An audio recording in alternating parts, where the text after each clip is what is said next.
Setelah BPUPK dibubarkan karena telah selesai melaksanakan tugasnya, pada 7 Agustus 1945 pemerintah Jepang memberikan persetujuan atas rencana pembentukan panitia persiapan kemerdekaan.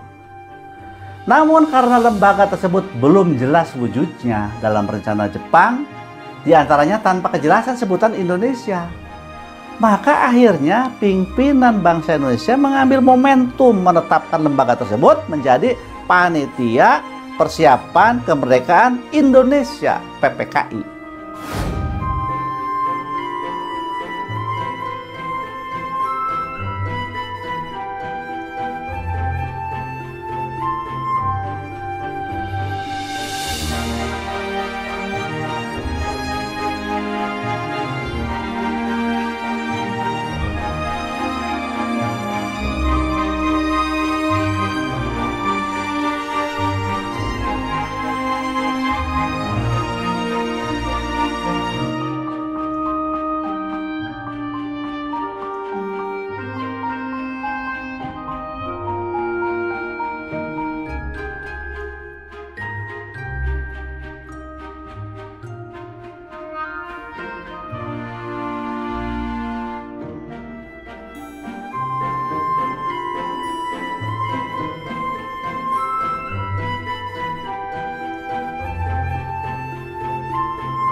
Pembentukan PPKI akhirnya terjadi pada 12 Agustus 1945, Soekarno sebagai ketua, serta Muhammad Hatta dan Rajiman Widyodiningrat sebagai wakil ketua.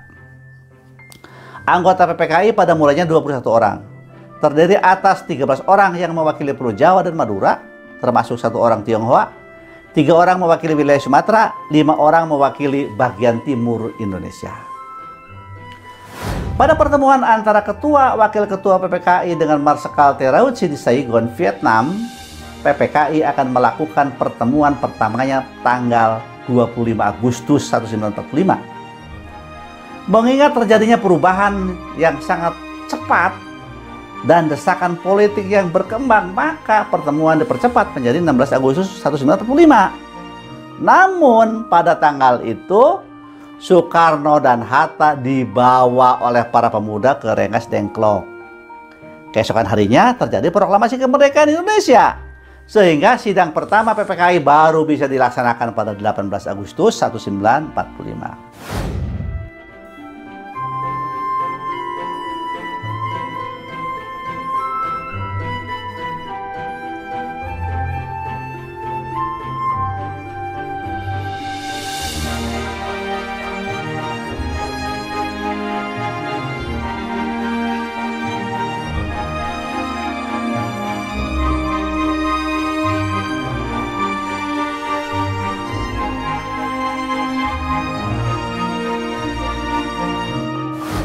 Pada saat itu, suasana kebatinan dan situasi politik Indonesia telah berubah secara drastis menyusul proklamasi kemerdekaan Indonesia.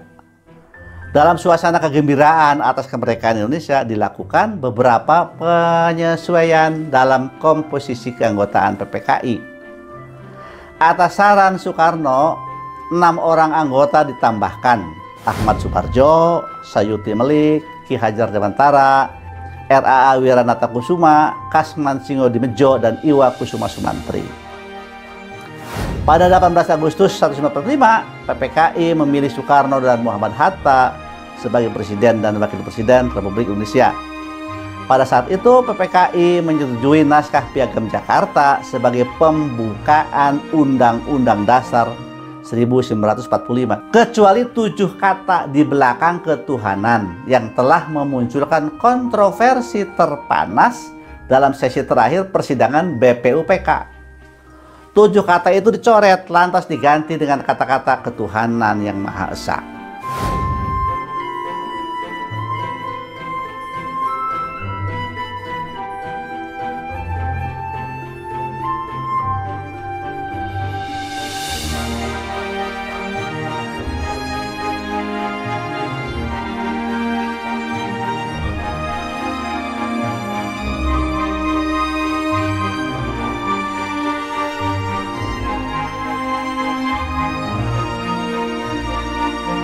Dari uraian di atas tampak jelas bahwa dalam lintasan panjang sejarah konseptualisasi Pancasila, pada setiap fasenya melibatkan partisipasi berbagai unsur dan golongan.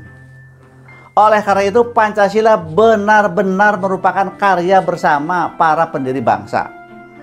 Meski demikian, tak bisa dipungkiri bahwa dalam karya bersama itu ada individu-individu yang memainkan peranan penting. Salah satu nama dengan peran paling menonjol adalah Soekarno.